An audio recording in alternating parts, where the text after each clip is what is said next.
Good morning, it's Jo from Emily Cat 176. How are you? Hope you're all well. I'm just doing a very short video today to tell you more about, I did a post about on Wednesday about the Sydney Opera House, and I mentioned in there that the State Theatre here in Melbourne will be closed from April next year. Now this is, if people don't know what I'm talking about, I've actually went in when I saw a show. I can't remember exactly which one because I see a lot of stuff, but I actually filmed the Arts Centre. The Arts Centre, it's the concert hall, and then it's the State Theatre. Now the State Theatre is the building, it's got, the spear, that big spear on top. That's the State Theatre. So as I said, it's been closed for 3 years for redevelopment. I don't really know why it's going to take so long, but as I said, that's nothing to do with me. So ballet and opera are going to be affected. The chamber orchestra and the symphony are going to be okay because they perform in the concert hall, but so as I said, the opera and the ballet are all going to be moved to the Regent Theatre. Now I'm not sure how that's going to work because the Regent Theatre, they run their own shows. I'm actually going to be there tomorrow to see Moulin Rouge, so they put on musical theatre. I don't know how they're going to fit everything in. By the look of it, the ballet season is shorter next year. I'm actually going in to see a ballet, I think early April, might be early April, and that might be the last show that's at the State Theatre. And the opera, well, the opera seems to be going here, there and everywhere. Some shows at the Regent, there's one down at Geelong, which of course is very good for Geelong, but for people in Melbourne it might not be ideal to be travelling down to Geelong.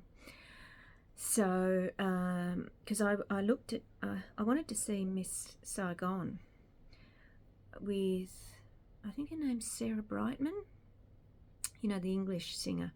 She's coming out, but that's not coming to Melbourne, and I don't know if that's part of the fact that there's a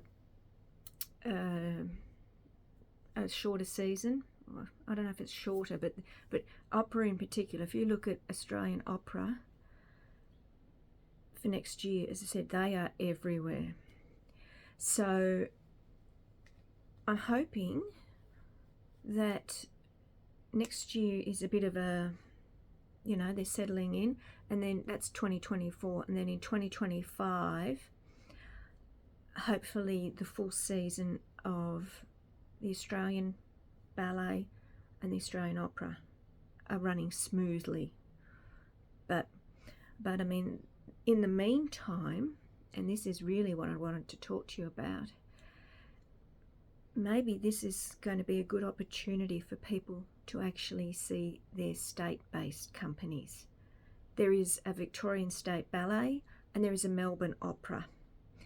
So I've had a quick look at Victorian State Ballet for next year, and in October they're doing the Nutcracker. I love the Nutcracker, so I'm excited about that. But they tend to play out in the suburban centres.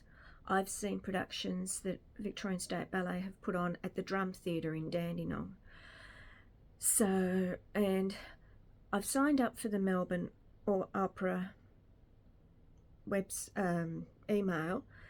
I don't think their 2024 season is out yet, but there's always a silver lining. And as I said, we're so lucky in Melbourne to have these wonderful suburban arts centres. And this is where, as I said, last week I saw the Melbourne Chamber Orchestra, and they were really good. And I was told during the week, actually, when I saw the Melbourne Chamber Orchestra, there were, I think, four violins and one cello. it was a shorter, a smaller production, but the lead chair, I was told during the week, she's actually high up in the Melbourne Symphony Orchestra. So I thought, oh wow, I got to see a really good violinist there. But even like Frankston has a symphony orchestra. I'm sure other suburbs have. There's choirs, there's, as I said, chamber orchestras, there's musical theatre. There's so much to see out in the suburbs. So when I put this up in my post on Emily Cat 176, I'm going to give you the website details for Victorian State Ballet, because I said they've already got their 2024 program up, and then I'll give you the Melbourne Opera. So I just think now is a good opportunity to see what's out in the suburbs. All right, so I said I'm looking forward to seeing Moulin Rouge tomorrow. That's a big show. I don't tend to see that many big shows, but this is actually a birthday present for one of my friends, so hopefully she enjoys it too. So have a good weekend, and I'll speak to you soon. Bye.